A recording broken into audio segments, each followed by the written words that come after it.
Itu tentara Romawi yang bunuh Tuhan itu paling ditakuti di neraka nanti itu. Nah, ini tentara Romawi kalau masuk neraka, yakin ada malaikat berani masukkan dia ke neraka? Gak ada yang berani malaikatnya, Bang. Jalan ini pasukan tentara Romawinya, mau dimasuk ke neraka. Kau masuk ke neraka katanya. Iya. Apa masalahmu masuk neraka? Dibisikkan gini, Bang. Membunuh Tuhan, bro, katanya. Hah? Kau ingat penyaliban itu? Ya. Kau tahu siapa yang nombak lambungnya? Ya.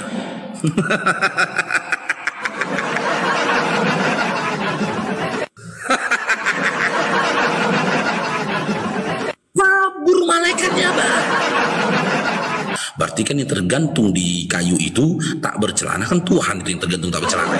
Itu kita logika, ya. Adam dalam kitab Kejadian 3, kitab Kejadian 3, dan dia menyadari dirinya telanjang. Dia tutupi dirinya dengan daun. Malu dia, sembunyi dia. Malu dia kelihatan oleh Tuhannya. La. Beribu-ribu tahun kemudian Tuhan yang meninggal telanjang. Adam cuma telanjang depan Tuhannya, tapi Tuhannya Adam telanjang di seluruh manusia. Coba lagi. Kalau Adam menyaksikan itu, kan gini Adam, aduh, kalau gitu kemarin ngapain aku malu telanjang di depan Tuhanku? Dan Tuhan lebih tragis dari aku, meninggal dia tidak bercelana di atas. Coba lagi.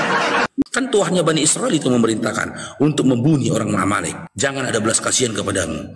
Lah habis itu Tuhannya yang dibunuh tanpa belas kasihan.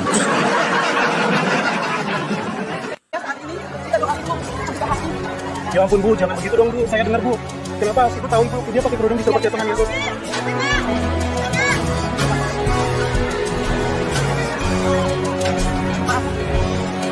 Apa yang dilakukan apologet muslim membahas keyakinan kalian adalah reaksi, bukan aksi. Selama kalian masih mengusik apa yang menjadi iman kami, keluar masuk kampung menjual agama kalian ke kami, maka selama itu pula kami akan hadapi, membedah apa yang kalian tawarkan. Sebagai bentuk perlawanan anasir-anasir penyesatan dan pemurtadan yang gentayangan dan kalian tebar. Assalamualaikum warahmatullahi wabarakatuh. Bismillahirrahmanirrahim. Alhamdulillahirrabbilalamin. Asyhadu an la ilaha illallah wa asyhadu anna Muhammadar Rasulullah. Sahabat Fakta Islam TV, semoga senantiasa terhibur dan tercerahkan saat menyimak video-video di channel ini. Bagi yang belum subscribe, bismillah, subscribe dulu untuk mendukung dakwah kami. Klik like dan aktifkan tanda loncengnya. Insya Allah Anda menjadi bagian dari gerakan melawan anasir-anasir penyesatan dan pemurtadan yang gentayangan di sekitar kita.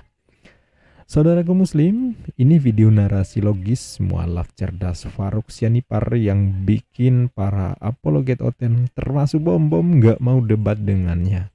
Karena mualaf yang satu ini bukan hanya cerdas, tapi juga gayanya yang sangat menghibur bagi kita, tapi sangat menohok, bikin gak enak bagi oten. Langsung menembus jantung, hati, paru-paru, ginjal, bahkan memporak-porandakan otak oten. Itu kalau otaknya dipakai.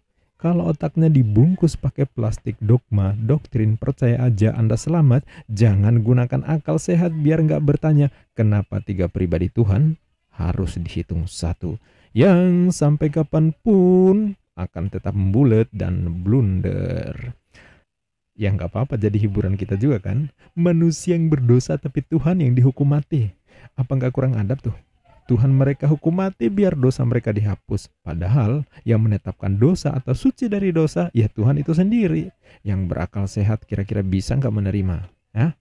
Hayo langsung saja dengan kecepatan 700 km per jam. Ini dia Farouk Sianipar, mualaf cerdas dari Batak, Horas bah. Adik Karistin yang mau naik nggak ada. Bom-bom pun dia tahu gayaku gitu, styleku udah tahu bom-bom.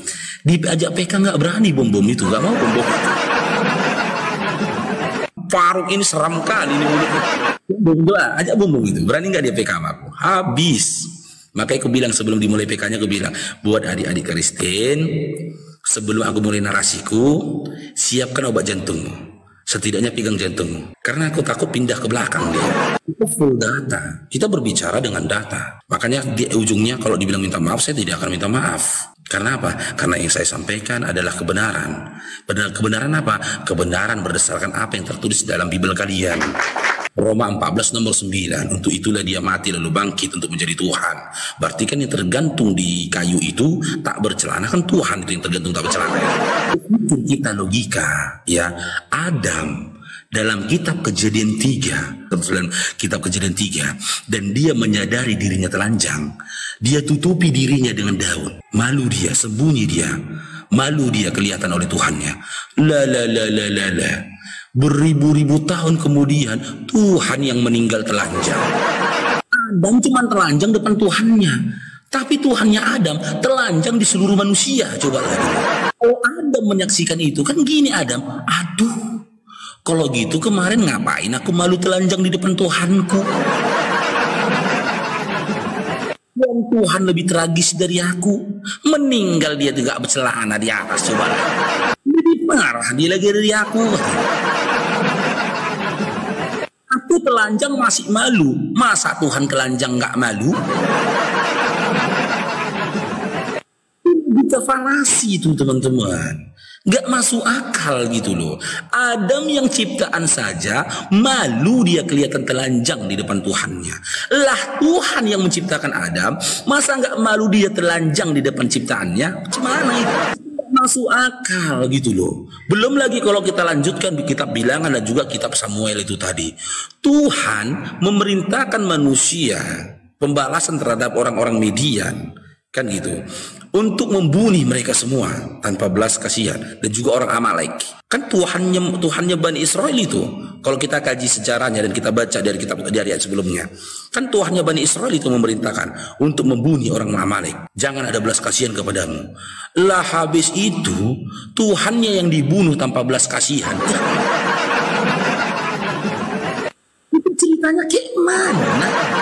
Memerintahkan manusia untuk membunuh dia tanpa belas kasihan. Dalam kondisi terhina dan terkutuk lagi dalam kitab Galatia 3:13. Tidak masuk akal. Lalu kalian muncul dengan mengatakan begitulah bentuk ajaran kasih, dengan Tuhan meninggal digantung di kayu tanpa celana. Tidak masuk akal gitu loh. Jadi ada beberapa pemikiran-pemikiran yang berdasarkan dari kitab kalian sendiri, di mana kalau kalian kaji maka kalian akan mendapatkan kebenaran. Nantilah coba penghakiman nanti, ya kan? Itu tentara Romawi yang bunuh Tuhan itu paling ditakuti di neraka nanti itu. Di penjara kan bang. Kalau ada orang masuk penjara ditanya apa kasusmu? Membunuh si fulan katanya. Gentar orang di penjara. Sipir-sipir penjara pun mungkin gentar sama dia kan. Ngeri nih. Orang yang paling ditakuti di dunia, manusia paling ditakuti di dunia, itu yang dibunuh dia. Masuk penjara dia bang. Sipir penjara pun gemetar sama dia. Coba. Ada malaikat berani masukkan dia ke neraka. Cair bro. Yakin kalian ada malaikat yang berani memasukkan tentara Romawi yang membunuh Yesus ke dalam neraka? Ada? Gak ada yang berani malaikatnya bang. Jalan ini pasukan tentara Romawinya, mau dimasuk ke neraka. Kau masuk ke neraka katanya. Iya. Apa masalahmu masuk neraka? Ayo bawa dia ke neraka katanya. Mau dibawa ini ke neraka sama malaikat. Ini tentara Romawi yang membunuh Tuhan ini. Di jalan ini ditanya nih, bos sebelum masuk neraka. Teringatnya apa kasus kau masuk neraka? Tentara Romawi cuma gini aja.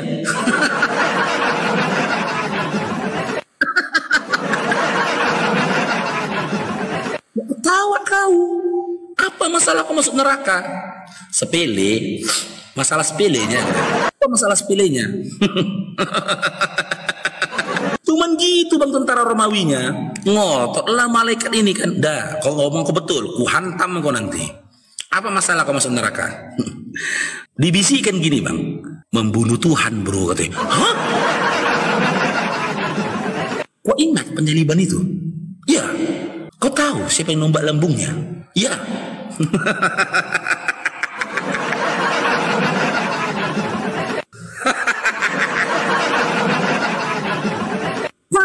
Malaikatnya bang, otomatis kabur. Siapa aku? Tuhan yang menciptakan aku aja ditombak dia lambungnya, apalagi aku. Kan gitu. Makanya tentara penghuni neraka Kristen yang paling ditakuti itu nanti di situ adalah tentara Romawi. Bahkan saking ditakutinya dia adalah kalau di penjara dia adalah tahanan bebas. Boleh dia keluar masuk penjara, dia bebas. Tidak ada yang berani melawan dia. Jangankan tahanan, sipir penjara pun gemetar dengkulnya nengok dia.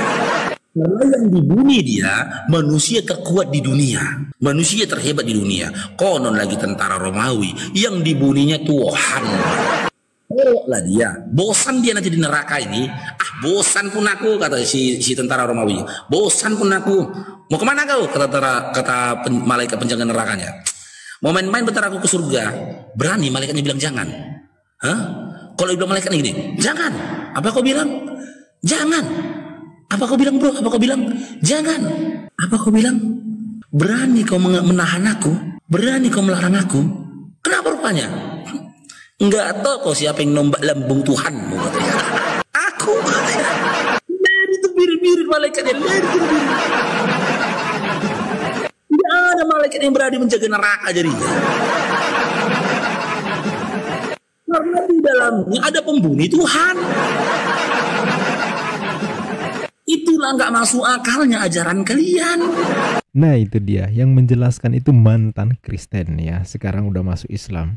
Artinya kalau mereka mulai memanfaatkan akal sehatnya dalam menelaah apa yang tertulis di kitabnya, mereka menelaah doktrin-doktrin yang ditanamkan kepada mereka dalam keyakinan mereka, ya pada akhirnya akan keluar dari Kristen. Para debater Kristen, coba udah berapa yang akhirnya masuk Islam? Padahal sebelumnya mereka sangat getol melawan apologet Muslim. Bahkan ada yang sampai tahap menghujat Islam. Tapi pada akhirnya masuk Islam. Ya.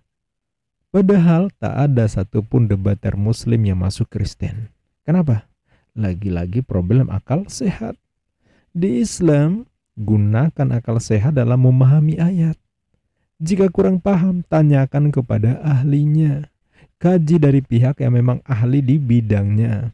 Itu yang diajarkan di Islam. Jadi akal kita harus dimanfaatkan sebaik-baiknya. Mau tahu bagaimana penjelasan sebuah ayat? Ya simak penjelasan ahlinya. Baca penjelasan ulama yang hafal Quran, yang paham tafsir, yang tahu asbabun nuzulnya, yang ahli dalam bahasa Arab. Nah, itulah keistimewaan di Islam. Makin dipelajari, makin hilang pertanyaan. Kenapa? Jawabannya ada, tuntas. Kan begitu. Beda dengan di Kristen. Kalau kita simak penjelasan pendeta atau pastor tentang ayat, tapi makin dijelaskan itu makin tidak jelas. Malah nambah pertanyaan baru. Makin banyak penjelasannya, pertanyaannya juga makin banyak. Jangankan kita yang non-Kristen. Sesama Kristen aja, mereka bertanya ke pendeta, bukan dapat jawaban malah tambah membingungkan. Pendetanya juga ikut bingung, ya. Bukan pendeta nggak menjelaskan, bukan. Udah dijelaskan, tapi emang ya baik pendeta maupun jemaatnya sama-sama berada di posisi bingung. Jadi bingung berjamaah. Buntutnya apa? Jemaatnya jadi malas nanya ke pendeta, nggak memuaskan juga, ya. Lari ke mualaf. Akhirnya mereka lari ke mualaf, bertanya kepada mualaf. Mereka bertanya ke Kodonditan, mereka tanya ke Bang Zuma. Itu kenapa? Karena mereka nggak percaya sama penjelasan pendeta. Ya, itu intinya. Akhirnya mereka membandingkan Islam dan Kristen yang pada akhirnya masuk Islam. Iya nggak? Ya, stres lagi pendetanya. Lalu mereka memaki-maki Kodondi, ngamuk-ngamuk sama Bang Zuma. Ya, bahkan mereka larang jemaatnya, jangan dengerin Kodonditan. Ya. Jangan nonton Bang Zuma, bahaya, menyesatkan kata mereka. Ya, ya menyesatkan ke jalan yang benar. Malah pendeta Mel Atok menyebut Kodondi itu setan. Ya. Tapi namanya manusia berakal sehat, jemaatnya itu malah lari ke Kodonditan. Mereka bertanya ke Kodonditan, apa yang bikin pendeta makin gregetan tuh? Oten-oten belajar cara menghujat Islam justru dari Edi Sidabutar, seorang Kristen yang kabur ke luar negeri demi untuk menghujat Islam, demi bebas menghujat, ya. Mereka pengen tahu Islam itu tapi bukan dari ulama, melainkan dari sesama kafir. Ya, belajar Islam ke sesama domba. Ya gimana coba? Lah, orang nggak bisa baca Quran, hanya modal terjemahan, terus sosok bahas Islam. Nah, di situ yang belajar Kristen. Domba belajar kepada sesama domba. Kan kacau ya. Orang kafir belajar Islam dari orang kafir juga. Ya gitu jadinya. Nah, yang murtad kagak ada, yang mu'alaf justru makin banyak. Coba, Edis memurtadkan muslim gak? Ayo, adu data coba. Ada nggak? Berapa ekor? Tapi kalau kodonitan secara fakta membimbing syahadat orang Kristen itu terjadi hampir tiap hari. Ya. Orangnya jelas, datanya jelas, buktinya jelas. Ya.